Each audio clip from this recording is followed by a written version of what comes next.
Welcome back to Off the Thread, Reds Ray group chat of above average Reds fans overanalyze, overreact, and keep coming back for more. We'll break down what's happening in real time and react to the highs and lows of being a Cincinnati Reds fan. Going off that, all of us right now are currently watching the Reds versus Cubs game as recording, so you might see some live reactions as that. But this episode, we're getting into the talk of the tale of two teams. The Cincinnati Reds before May 1st and the Cincinnati Reds after May 1st are two completely different ball teams. So before we get into all that, we'll give a little breakdown. Guys, obviously all lows here, but what are your thoughts on the Pirates series before we kind of dive into this episode details? Wah, John. wah. I mean, the Pirates series there's not much to cheer for. We were there the first game. It was sad all the way through. Some of the highlights of the series being game 1, we got 2 hits and pitching was subpar. Game 2, we tied an MLB record for the most walks consecutively in a row at 7. And game 3, we got shut out with 4 hits. Being serious, all around, pitching wasn't good enough. Hitting wasn't good enough. I tried to look for as many shout-outs as I can because I don't want to bring down the team when you're 4 games above 500. Chase Burns did go 7 innings, 3 hits, 0 earned runs, 7 strikeouts. That was an awesome outing for him. Blade, 3 for 9 on the series with a home run, 2 RBIs, 2 walks. And Nate Lowe had 3 RBIs and 1 double. But when you're looking and stretching to Nate Lowe went 2 for 10, but at least he had some RBIs and a double, you never really perform that series. So Pirate series, one to flush down the toilet, got swept 27 runs to 8 runs over 3 games. All around, nothing to cheer for. The worst case scenario for that series. Louder looked lost. Like Chase Burns throws a gem of a game, and we can't find any sort of traction on Sunday. Just like if you said what is the worst thing that could happen from like a Pirates series standpoint, just absolutely getting manhandled the first 2 games and then having an opportunity to come out on a high note and just fail miserably. So to John's point, we still have exceeded expectations thus far from a record standpoint. But the way that May started, John Rothstein quoting, "We sleep in May," the Reds are sleeping in May right now. Yeah, and then continuing on into the Cubs series, 3 straight 1-run losses. That's what's debilitating right now. Mark, you touched on it exactly. Like the first 2 games, your pitching just didn't have it. So, is that a homer? Hey, McClain, touch them all. I'm back on McClain. Mark's back on McClain. But yeah, you get a gem of a pitching performance from your current ace right now. And you still just can't come through and even get 1 round across the plate. That was disappointing. I mean, I will still kind of be the positive light on this, and like good teams have stretches like this. Every team does. I think we lost him. Have some slow stretch. You lost me. You're back. Am I back? You're back. You're back. Yeah. Well, good. So good teams go through this too. Like even the Dodgers, Yankees, they have these stretches throughout the season where they drop 5 straight, sometimes 6, 7. It's just you gotta stop it at 5 or 6. You can't just let it go to like 10, how it did for the Reds a couple years ago. So I mean, I would still stick with my 87 win prediction at the start of the year. It's just it'd be great to have Hunter Green right now be able to come out and give you an ace performance and put an end to the losing skid. Yeah, and like kind of going off, you guys brought up a lot of statistics of kind of like what we've been going through and what we've been doing. Like just comparing the 2 different teams, right? When I say 2 different teams, talking about prior to May 1st and after. But like before May 1st, obviously 2011, our bullpen ERA was a 2.48, which is absolutely disgusting. I mean, if you have a 31 game stretch where your bullpen is like just basically mowing guys down, that's extremely impressive. And the crazy thing is our team average was terrible. It was a 210. It was worse than the major leagues, I think. But then after May 1st, we're 0-5. Bullpen ERA, it's a number I can't even fit on the screen. I couldn't, truth be honest, I couldn't find it. So I don't even know what it is right now. It's probably crazy high. And our team batting average has actually gone up. So it feels like this team's kind of just like flipping. What it was successful on is now out the window. And the things we're trying to do is, I mean, from a hitting standpoint, I actually like how we're hitting. And the Pirates was a little skewed because they started throwing whatever because they were up by, a million runs. But I mean, from the Cubs series, the Cubs have good bullpen arms. I mean, we're not facing guys that aren't, major league, caliber pitchers. Like they're good pitchers, and I thought we've been kind of hitting the ball well. I mean, last thing I want to hit on is what Joey said. Like we had an outstanding pitching performance a couple days ago, and we couldn't get it done with. I mean, Chase Burns on his start that's the best Chase Burns I've ever seen, and we couldn't get a win. So just tough to see and hard to watch. I guess I have a quick question. Did at any point in the last 2 games for the Cubs, did you guys think that we were gonna win those games? I don't know what it was. I don't know if it's just, like, being a Cincinnati fan for, like, my entire life.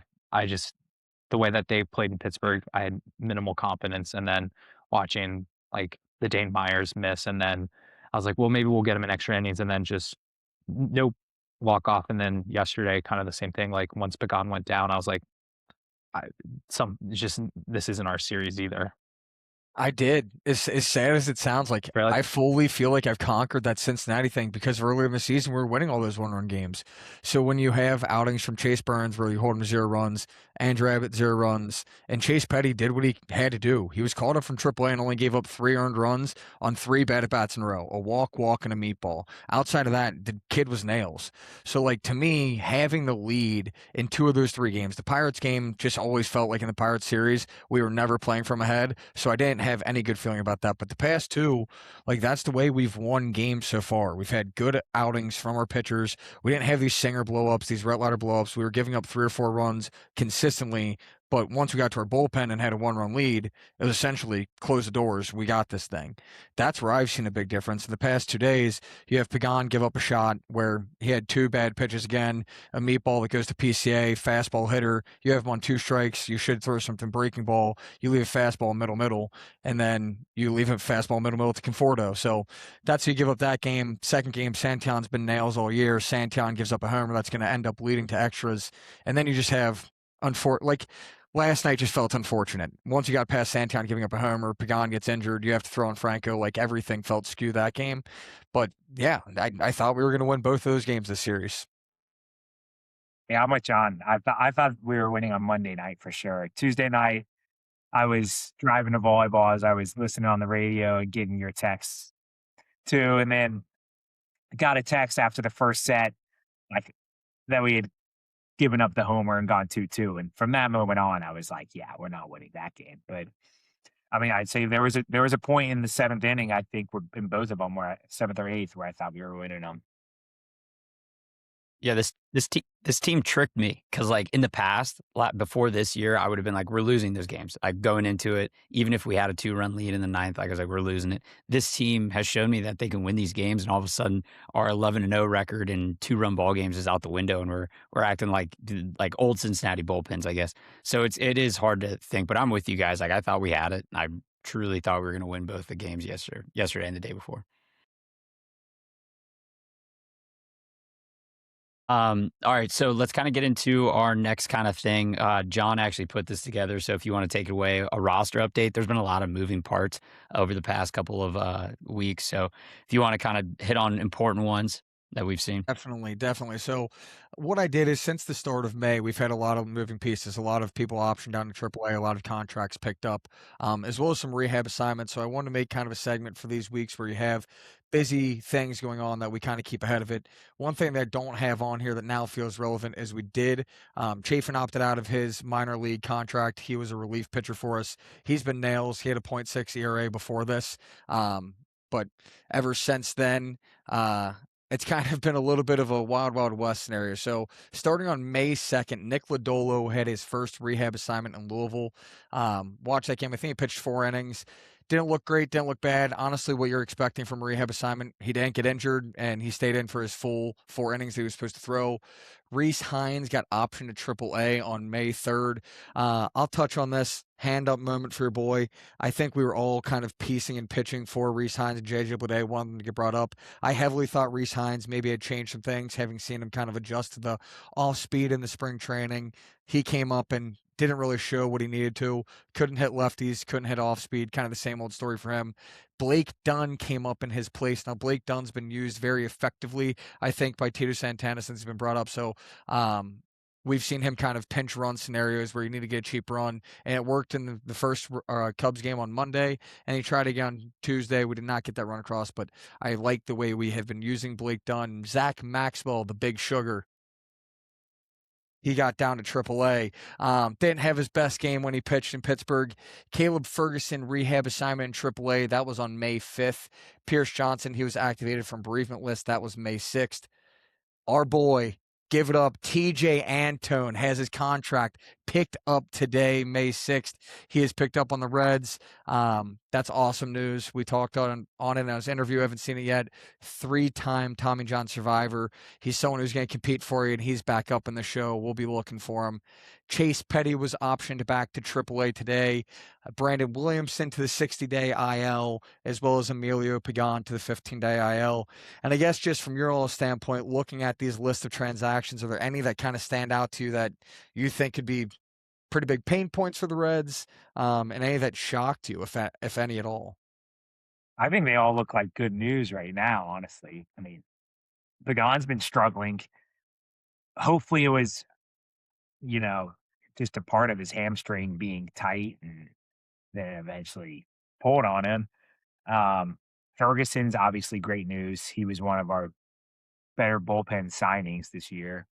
And then Lodolo rehab assignment. That's about the best news we could get right now, I feel like. Yeah. Yeah. And then Blake Dunn, I thought he got us the winning run on Monday. His aggressive base running. Unfortunately, it didn't hold. But yeah, and then the Hines, that kind of just he basically did the exact same thing Marte did up here, really.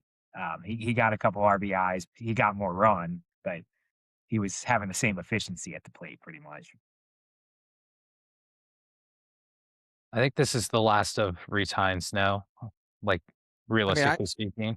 I said that I think he's a DFA candidate personally, at least for the Reds. He can give it a shot somewhere else. That's nothing. That's not to knock him. He's a young athlete. I think he's 25 or 26. I think he could pan out somewhere else.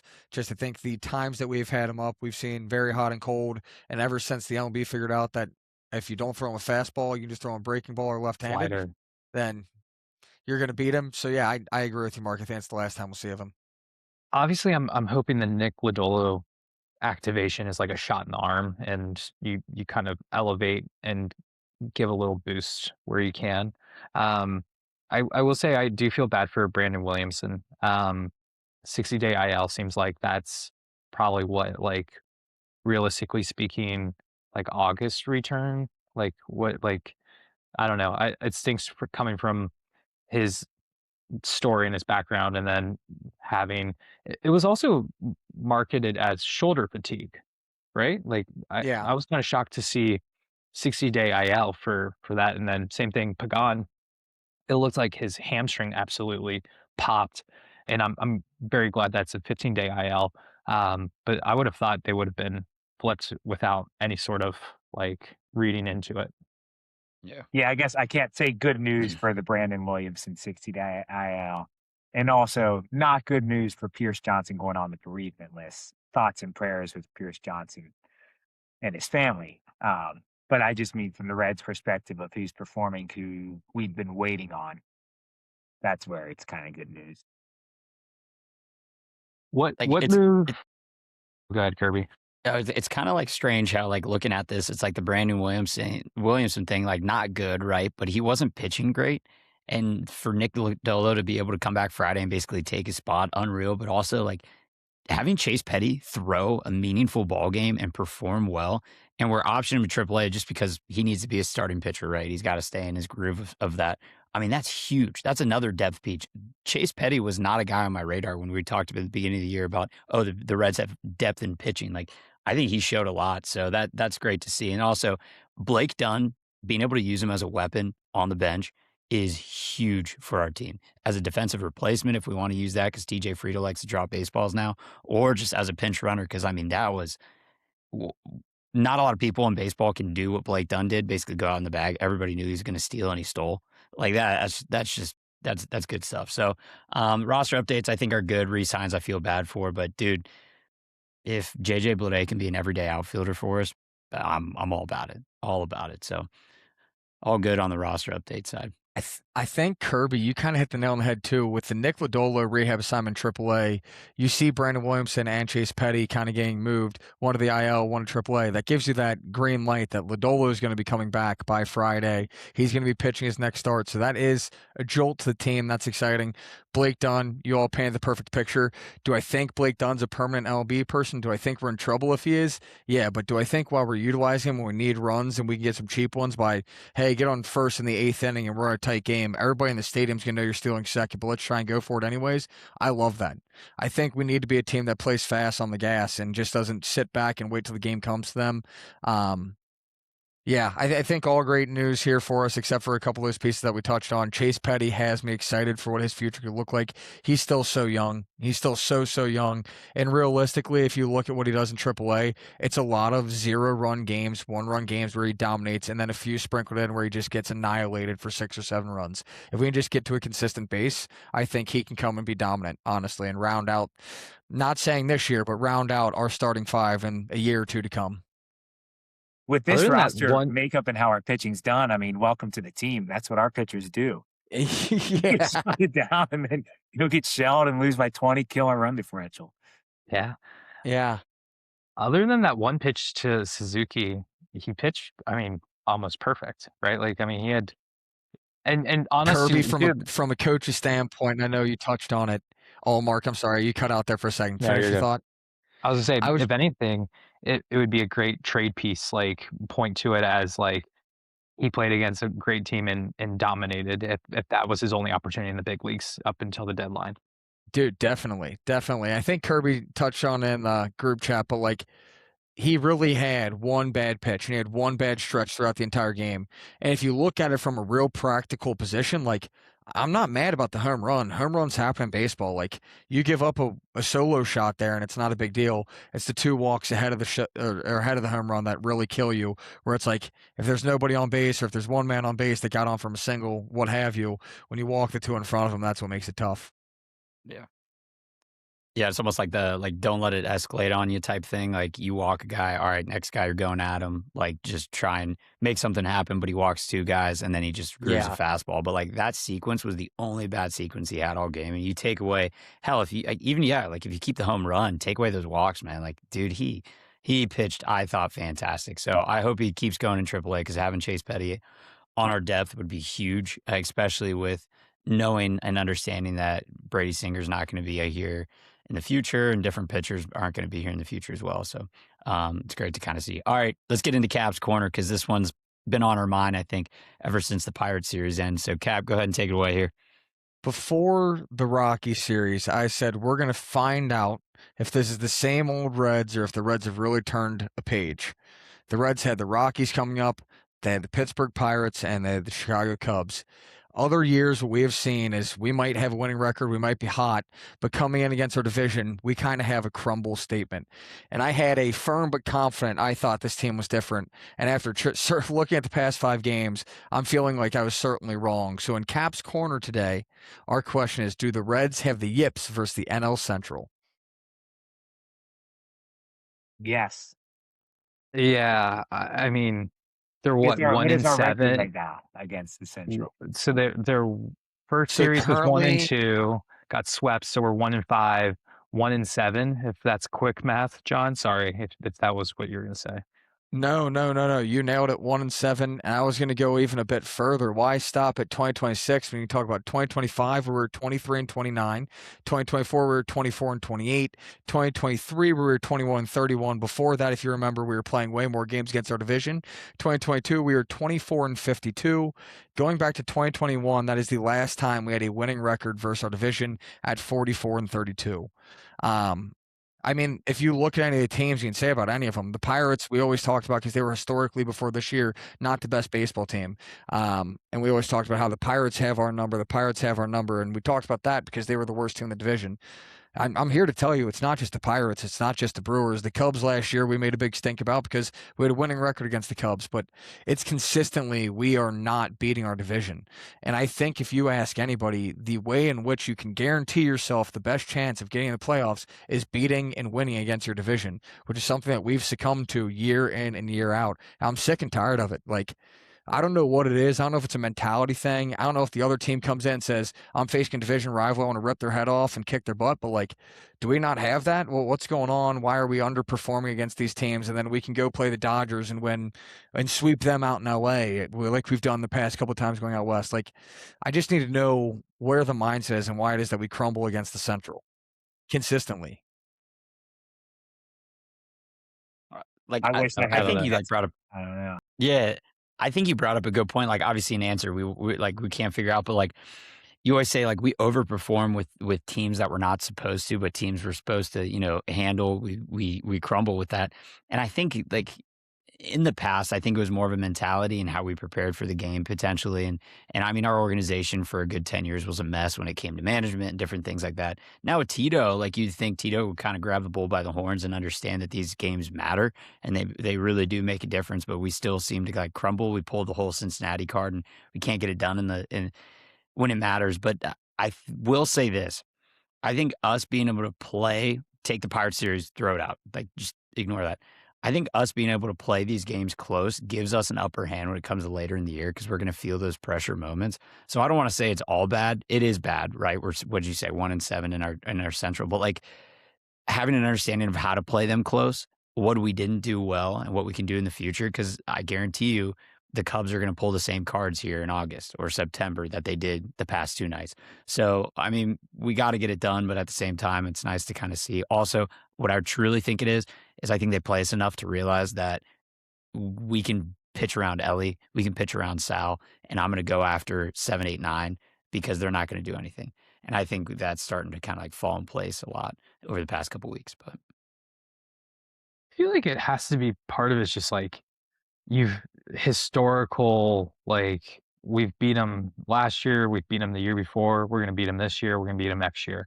Like until we show the ability to consistently beat them, like at some There's no point, way. there's just like, I don't like, it always seems like each team is like has its own theme. Like Milwaukee's like our house of horrors.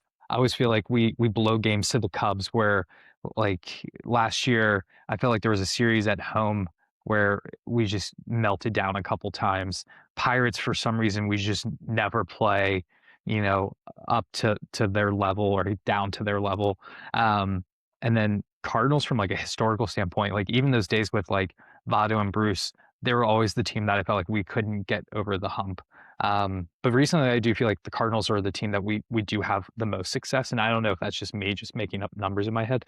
But like until you've shown the ability to hand the bully their lunch, like you're kind of playing to the mental warfare of not competing against them. I don't know. I feel like we also just like something goes on in the heads of the players. I just watched Sal Stewart on a routine ground ball to third where you should be back to the bag within the 10 seconds it took to get there, and you freeze off the bag.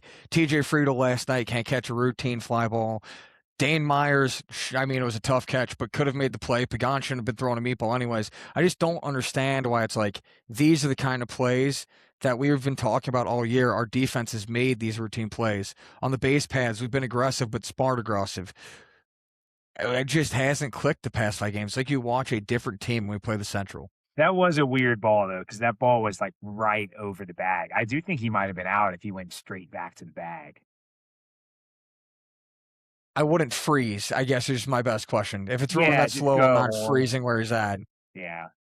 I mean, he started going back to the bag, and then he realized that he was running straight at the ball. Yeah. I'm kind of with Mark, and I think a lot of it has to do with what's going on in the minds of the other teams. And yeah, the other teams don't perform as well against the Dodgers and stuff because they probably psych themselves out, and then they see a Reds cap, and they're like, yeah, these are our guys. We can handle them. I got another like hot take. I got another hot take about this is like, okay, like if you're a large market team, New York Yankees, for example, but they're a bad example because they haven't been able to do it in October, but they are used to pressure daily, where like a Cincinnati Reds team, they're kind of a smaller market. There's not much limelight on them throughout the whole year. When they do finally get into those scenarios where they have to, deal with pressure, deal with the sellout crowd, deal with people, like the bigger moment. I think they're just not used to it too. So like, I think that's something to kind of play into it. I don't. You get taught as a professional baseball player, ignore the outside noise, but it's impossible to do that. But yeah, no, I like the mentality thing, Mark. A lot of teams bully up on the Reds, and I think the Brewers have done it for a long time now. It's Yeah, kind of man, like how go ahead, Joey. I think you're right about that, but also it's like they went into PNC Park and we were like 17 of 10,000 fans there. That wasn't the biggest of stages. Yeah, Uh, I'm correlating it to pressure. So like when they do feel pressure, when they're playing the Central, they don't have that extended pressure outside of it to feel anything. But my goodness, the Reds couldn't score a run there. I'm gonna lose my mind. I'll be They've honest, got call me pessimistic, but I'm not giving them that easy out. I'm not giving them that like excuse. Like if it was even 4 out of 5 years, but the fact that's like you can look at consistent data and we just don't perform against team, eventually you have to figure it out, or we can't continue to complain about not making the playoffs consistently. The way you buy your ticket to the playoffs is consistently playing 500 or better ball against your division and doing the same against the rest of the teams. And we can't do that. We have to outperform teams like the Dodgers and other teams to make the playoffs because we can't do it in our own division. So just something I think I'd toss out there, and hopefully it can turn around. But we're gonna have to play really good ball in the second half in order to do so already. Yeah. All right, let's jump into Mark's metrics. Mark, go ahead and take it away with a little future. Yep. Mark's metrics brought to you by Masali Law. Life throws you curveball. Go to Masali Law. Kiss of Death coming inbound for the Padres. We're big Mason Miller podcasts. Padres to make the playoffs minus 125. This is about 30 minutes worth of research ago, so not a lot of numbers crunching. Just seemed like it just felt right. So any Padres fans out there, I'm sorry, I'm not betting it. This is not our jinx to our good friend Jack, our Giants fan, our Yankees fan. Kirby, you did refer to the Yankees previously about how they can't perform in October. Jack, I know you're listening. You can call on and discuss this at any point. But curious to see what your guys' thoughts are. NL West, obviously tough division with the Dodgers, but just to make the playoffs at this point, not bad. They're one of the hotter teams in like the MLB currently. So like when I saw it first, immediately you think like, oh, they can win their division. Then you think about their division, it's kind of stacked. But at the same time, I like two of those teams out of division, one to win their division, one to make the wild card. So I personally think minus 125 is certainly value for them to make it, just with how well they've been playing even over the past 3 weeks to a month. yeah, I mean, I like the Padres to make the playoffs. They're playing well. I mean, they're probably going to go at it at the deadline, get after it. That's what their GM has shown over the years. And they're getting more production out of some guys who, like the Xander Bogarts contract is actually kind of performing this year. And Tatis is not. I think Tatis is going to get going. Yeah, I like their chances. They still have a really good bullpen, even losing Robert Suarez. I think that NL West is an absolute wagon when it comes to teams you're playing on a consistent basis. So I like it's almost kind of like a future shoe-in for the Padres to make the wild card, which is kind of weird, but at the same time it makes a lot of sense. Like what Joey said, like they're loaded when it comes to just the depth in which they have with pitching. So I like it. Also, they're buyers, right? Like they're gonna make their team better, regardless, even if they're 500 or if they're 10 games over 500. So They want it'd be to cool to win kind of see too. what they do. I like this Yeah. one though. I like this Yeah. one. Yeah, I don't know how good the All Dynamics right. are this year. And thinking of the whole division as a whole, the Rockies are not a wagon. The Giants right now are really struggling too. So, like, I don't Right. know. It's kind of a balance. It's just a two-team race is the way I see it. And I think one will get the 1 seed and the other one will probably end up hosting a wild card series. And at some point you have to assume the Central's going to eat each other. Like I know, like we all have winning records. So like the thought process would be like how much, like which other divisions are going to sneak teams in, right? So there's 3 wild cards. like the Mets and the Phillies aren't playing well, so you imagine they have to bounce back, and then just at the current pace of the NL Central, like I understand why the odds are somewhat decent for this one, but they're half a game out in the NL West, so Yeah. All right, Joe. Let's go ahead and get into around the league. There's actually quite a bit that's been going on. A lot of crazy things, but also just from a, I guess you could say, Red standpoint, other teams feel our pain when it comes to injuries. So, Joey, go ahead and take it away. Yeah, you guys can hop in because there's a lot going on. But so Tarek Skubal having surgery on his arm. It doesn't sound all that different from Hunter Green. It is a different surgery, but it's kind of a similar idea, not a season-ending procedure, but it's something that'll cause him to miss multiple months. So they say his return is likely in 2026, but we'll be late in the season. Free agent in 2027. The Tigers also have some other things going on. Framber Valdez is suspended. After yesterday, he gave up back-to-back home runs, had already given up 10 runs in the fourth inning. And so he just beamed Trevor Story high in the back between the numbers. Clearly intentional. Caused dugout clearing, and Framber's in the back. He doesn't even get it near the action. He's just scared in the back. Gets ejected. His manager, AJ Hinch, even apologizes after the game. He's like, yeah, we pride ourselves in the way we play baseball, and that's just not it. And Framber has a track record of last year. He crossed up his own catcher when he was having a bad day. He's just kind of a sore loser. Well, speaking of sore losers, bad guys, and beaming people in between the numbers, we actually have a special call-in really quick. I think this is kind of related to how the Reds have been playing. I'm a little worried that it's a told you so type moment that's about to happen. But let's go ahead and introduce Jerry from Pleasant Ridge. We have the honor of being here with you. How you doing? Hey, fellas, how's it going, fellas? Hey, Red Legs. They are back to what we always knew they were, right, Kirby? They're showing it. They're showing it, Jerry. Fellas, I don't have a lot of time. I got my grandkids out here. We're going up to Menchie's to get some ice cream. So I don't have a ton of time. I only got a few minutes here, but I just want to call in. I've been listening to the show all night. I want to give you guys my thoughts and my concerns when it comes to what's going on with the Reds. I mean, fellas, it ain't good. I'm just telling you that right now. It is not good. It's not a good sign. No, it's not, Jerry. And I think you hit the nail on the head. You had called this team a seesaw earlier, where they have highs, but they come crashing out with their lows. Would you say that you were correct in the way you described this team at this point? Oh, totally.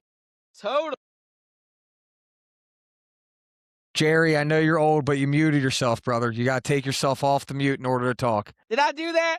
There you Silly go, me, Jerry. I did. I was on a mute. Listen, fellas, I'm just telling you this right now. The hardest part about this, and this is just the way I feel from the bottom of my heart, the hardest part about this team is that I do think they're about 1 or 2 pieces away, but I've been saying it since the beginning of the year. They did not take the time to go and get people that were going to help them win and be real competitors. Would you agree or not agree with me? Yeah. At this point, they don't make a big right. splash. They don't make a big They just don't care. They just don't care, fellas. Now, my one take is, I know everyone wants them to sign Stout Stewart, and I get that, but they've signed a lot of guys over the past few years that have not turned out to be as good as we want them to be. True or not true? True. Outside of the organization, guys, definitely. The hard part is, fellas, if they don't sign him and then he plays well, he costs more. But we've signed so many guys early and tried to get good deals on them, and they've ended up sucking. They just suck. I mean, it's just how it is to be a Reds fan. At least we got Sexy Dexy in the jungle, right, Schroeder? That's right. We're pumped for that. But, Jerry, this season's not over. You said they're going to win 10 straight, then they'll lose 10 straight. They're just in the middle of one of those lose 10 straights. Someday they're going to turn it back around, and I think they'll find themselves in playoff contention. But we have definitely overreacted in the positive manner at times, thinking that they're going to be NL Central champs and stuff like that. I think they're fighting for a wild card life. Yeah, I agree with you. Let's see how the next few weeks go. I know I'm Mr. Negative all the time, fellas, but I don't want to just completely rail. I mean, they're a couple bad innings away from just being like 2-3 over the last 5 instead of losing all 5. So we don't want to. I'm not pushing the panic button yet. I know that's shocking for Kirby. I know that's shocking for Cap. I'm not hitting the panic button quite yet because I just don't think that they are as bad right now as they're showing. I think they have a chance to seriously turn this thing around, win a few games, maybe take a series or two, and then let's get back on next week and let's maybe take a breath and say, or I'll come on next week and I'll be fired up. I'll be ready to get Castellini's butt out of that place and get a new owner. That's what I want if we lose, but I'm trying to stay positive. Jerry, I got a question for you real quick. Yeah, this is gonna have to be the last question because I gotta okay. run. My grandkids are outside of Menchie's here. We gotta go inside. Understood. Don't want that ice cream to melt or the store to close down. My question for you here, Jerry, is who's the player that's keeping you positive? Who are we going to run this team through over the course of the next couple of weeks as we're going through the trenches and trying to stop the bleeding here? Who are you looking to turn it around? That's a great question, Cap. I think I'm gonna look for. We need Sal Stewart to get back on his thing. We need to get him back to what he was doing. He struggled a little bit here as of late. Let's get him going. Let's get him playing again. If we can make that happen, maybe a couple other guys can go with him. I like what Tito's trying to figure it out. I respect Tito. He's trying to figure it out. I'm hoping some of these decisions end up working. That's all I got to say. All right, fellas, I got to run. All right, thanks for having me on tonight. Go Reds, Mark. See you, Jerry. Jerry, we love you. All right, I gotta Joe. be honest. I thought Jerry was going to come in here scorched earth, and I feel like we got him a He had medium the version of him, opportunity. a mild wing sauce That was version, if you would. Yeah. That He was was like- the most rational I feel like I've heard of Jerry, except for Menchie's. Yeah. Of course he goes to Menchie's. Get some real ice cream, Jerry. Come on. What I didn't even know Menchie's still Hey, exists. On a real note, I will say, I thought Jerry brought up a good point. Like, it's what to expect. I think as a Reds fan, a lot of us probably knew something like this was going to happen throughout the year. So I think he's staying positive just because we are going to go back and forth. But all right, Joe, I feel kind of bad we cut you off on Around the League. If you want to wrap that up real quick, and then we will get into our next preview for the series.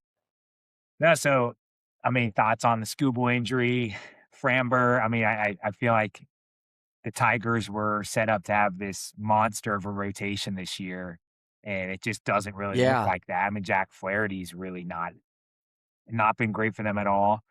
And so you look in their next run through the rotation, there's nobody that would scare you there. So that AL Central really is up for grabs. We need to just switch an AL Central and an NL Central team at this point, honestly. I would take any of them. Not Minnesota. Oh, We yeah, want man. Minnesota. No more trips to Target Field. Actually, with the way we played Yeah, against we them, swept send us them. there Come any on. day of the week. Honestly, was I Send would us there any day of the week. better than PNC. I think the Framber thing actually really surprised me. Like, going off of what he was and how people already knew him, I thought he was going to be hyper cautious with things like this. And I don't know, it just kind of He shows didn't true look like colors it, of the type of guy he Dude, is. it was clear as day too, because Trevor Story was the guy who was kind of on second base, giving the signs to home plate. He did a look to the left for fastball, ball gets hit to a home run. Very next time through, he didn't even wasn't even a thought. Came right to the rib cage, ball that's curving right into him. It was close to the neck. It was it was high. More It was dangerous than to the rib cage, really. Yeah. But then also part of it is you can't even argue that it was just a ball that slipped. He said that afterwards. Dude, no But way. you watch him on the mound. He literally is staring afterwards, and then when they eject him, he just walks straight off. He doesn't argue or anything. It's yeah. I mean, we had our own Framber situation with that Pittsburgh pitcher. I'm sure you're going to touch on him. That's what I had next. Davinsky. Davinsky was suspended for pitching at Sal to end that Saturday game, where Sal, he clearly threw at Sal. Sal mouths something to him, telling him he's soft. Yeah. And then Davinsky did he get ejected in the moment? He did. He did. And call me a homer. Absolutely, should. I mean, I think I'd have the wherewithal to say this about a Reds team as well. But if you're up at that point, I think it was 9 or 10 runs, 10 runs. and you're getting that upset about someone calling a time with 16 seconds left on the pitch clock, like, buddy, you deserve the suspension. Well, suspension, whatever. You can go back and forth. And if you really deserve suspension, didn't actually hit Sal. The intent was there. Ejection for sure. But the idea that he was in the right to go after Sal for calling a timeout and like when he was ready to pitch. It's a 10-run game. What are we doing Yeah, here? you're absolutely in the wrong there for throwing at something when you're up by 10. Just throw strikes and you'll get outs. Or have a freaking position player in at that point. I mean, the Reds We did for 4 innings on the other side. Yeah, things heating up in the league. The Cubs are insanely hot, and so that's like, are we kind of just a part of their big run right now, or it's probably a combination of the Reds on a skid? But yeah, they have only lost 3 games since April 13th, so they're on a heater. Jeez. Pirates are pretty hot. Mark, you touched on the Phillies are eventually going to get going. I think they've gotten going. They're about to be 3 games under 500 and back in the wild card race for sure. The way the Braves are playing, there's no reason to believe that the Braves aren't going to win the division still, but I feel like that's one of the 3 wild card spots that is likely not the Reds. And right now, I would say the Padres is also another spot that is likely not the Reds. Yeah. And while we talk about the Phillies, like I know we've talked about in this podcast alone, Bryce Harper is just having another year. Just another year to stack to what is going to be a Hall of Fame career. But he's hitting, I believe, over a 1 OPS at this point. He's had a bunch of homers on this home stretch. Like, it's ridiculous how many years he's been in the league and how dominant he's been in each and every one of those years. Yeah, he's not elite though. I don't know. I'm curious how the wild card's going to play out now since you brought that up. Like, Phillies are getting hot. There's obviously probably going to be a central team in there as well. So, like, how far do the Reds have to afford getting behind before the All-Star break type thing? Like, even if we are 5 games above 500, but we're like, I don't know, another 5 behind the next wild card spot. It's kind of curious to kind of see how we play the season out. But hopefully instead of that, we're winning the Central and we're in first, so we don't have to worry about it. Yeah, well, you got to be in a punching distance. Anything else around the league, Joey, you want to hit on? Well, yeah. So on the AL side, the Rays are 11-1 since, I guess, actually 12-1 because they won again today. Since our show, when the Reds were up 2-0 against them, but the Yankees are staying the pace setters in the AL. Carlos Correa out for the season. Some news for the Astros. Things are getting bleak in Houston. Random stat: Fernando Tatis has 0 home runs at the moment. Kind of wild. And then John Sterling passes away at age 87. Iconic Yankees announcer for years. So I had to throw him a little bit of tribute. I'm not personally a huge fan of the Yankees win part, but some of his home run calls are absolutely electric. My favorite one always was Robbie Cano, don't you know? So just a little tribute to John Sterling there. That's awesome, Joe. All right, well, let's get into our scoreboard stumper real quick before we get into our series preview, which we're kind of teasing there with around the league. But scoreboard stumper for this episode, again, please respond in the comments with your answer. It says, who was the last Red to win Rookie of the Year? This is kind of, in hopes that Sal Stewart is able to pull it off. But again, who is the last Red to win Rookie of the Year? Don't forget, leave it in the comments there. We'd love to respond back to see what you guys got. All right, let's get into the Reds versus Astros preview. Now, exactly what Joey just said. The Astros are a team in the downward collapse phase. Are the Reds able to take advantage of it? So what are your guys' thoughts on this series that we have this upcoming weekend and, what we potentially have for us? So first off, I shouldn't have said this. Nick Lodolo, Chase Burns, and not sure about Sunday starter. They haven't announced it yet for us, so not 100% sure there. But what are your guys' thoughts on the series? It's certainly an opportunity. I would like them to win the series. Yeah. Yeah. I think I'm with Mark. Mark, you take it away. Sounds like like you and I are on the same wavelength here, bub. I would like to win this one.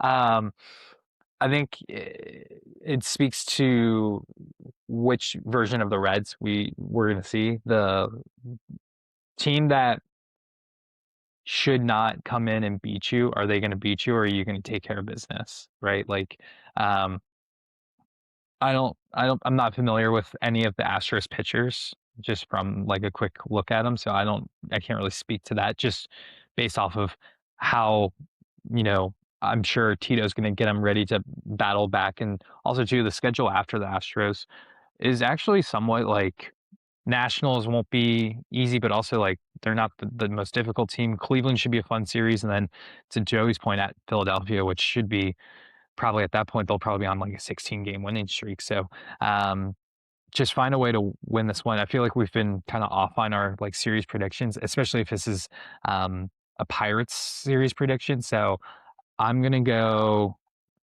2-1. I think they're gonna win the first one, lose the second one, and sneak out with the series win on Sunday. John, tell me if I'm right or wrong. Listen.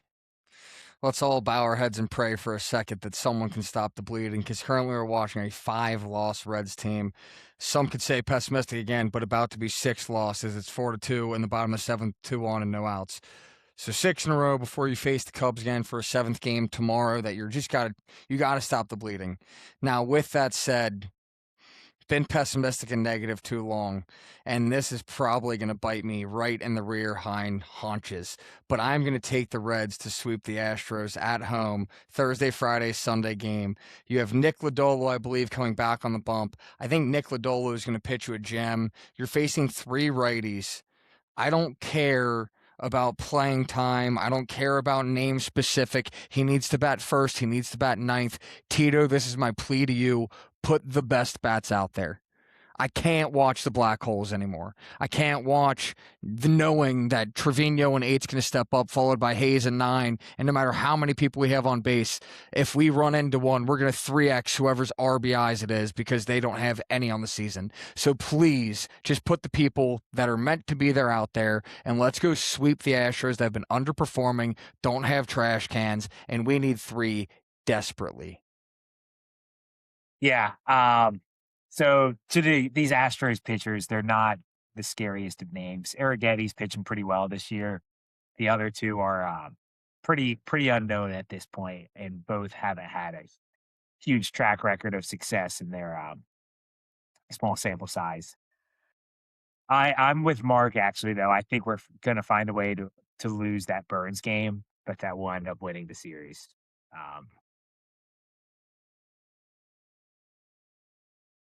Sorry, the Reds just turned a double play and potentially saved this inning from bleeding out. I like, this is the one thing about this series. Like, I'm with John on this one. We have the pitching that lines up well to win it, meaning we are going to face all righties. I mean, our left-handed lineups are the best, right? So like, it's time for us to take advantage of it. But in reality, like, what do I truly think? I think they'll lose one. I think they're going to have one slip away from them, like what we've seen the past 2 games. So, I mean, them sweeping, would love to see it. Realistically, 2-1. But I'm going to be honest, I wouldn't be surprised if we only pull 1 and lose 2. We're not playing well. Our bullpen's overused. Our hitting, our approach, our situational hitting, nothing's been working for us. And I think it's just like slowly going to start building up. I hope that we're able to stay above 500. That's my once May is over, once the month is done, if we're still above 500 ball team, I think we got a really good shot at what's going on in the future. But again, having Nick Lodolo back makes a huge difference. But we got to win this. I mean, we got to turn things around, and it starts with Nick Lodolo on Friday. So we'll see what happens. But any final thoughts before we wrap this episode up? Yeah, one quick one. So if we win 1, we lose 1. Sunday rolls around. Tito's thinking, I got a Monday off day. I'm going to give maybe a couple guys a breather. John, what are the thoughts if it's Trevino catching, Hayes at third, maybe little Friedel in left, Dane Myers in center, and Matt McClain second? Are we like, do we need to check in on you on Sunday, or like what's the If like they what? have Dane Myers in center versus righty, I'm okay with that. Matt McClain Yeah, Second base, I'm okay with that because truthfully, you need Matt McLean to play well in order for this team to be as successful as we want. Keep Brian Hayes at third, I think is a mistake unless he's coming in for defense. I would like to see Nathaniel Lowe at first, Matt McLean at second, Stevenson behind the dish, even though he hasn't really been performing. Still like to see him there. Elliott short, third base, give it to Sal Stewart. Left field, I prefer Spencer Steer. Center field, I prefer Dane Myers. Right field, I prefer J.J. Bleday. Run me that lineup, and I'll run through a brick wall. If I do see Ke'Bryan or Friedel before an off day starting and not coming as defensive replacements, I think we've lost the plot. And I understand TJ Friedel is playing better, he's hitting better, but he refuses to walk, which is the greatest asset, and his defense still hasn't looked good. So just my 2 cents. Yeah, I had one final thought, and it's just that I wouldn't be surprised if Yordan Alvarez hits one into the river. I feel like there are 3 guys in the league that scare me as that they might have the ability to hit it in the Ohio River, and he's one of them. It's probably him, Ohtani, and Schwarber. Yeah. All right. Well, that has been Off the Thread Reds for this episode. Like always, guys, make sure you guys are checking us out on social media. Our handle is at OT Thread Reds. You can find us on Instagram, X, and check us out on YouTube, Spotify, and Apple Podcasts as well. And hey, this episode was, down in the dumps a little bit, but I do want to say, like always, guys, go Reds.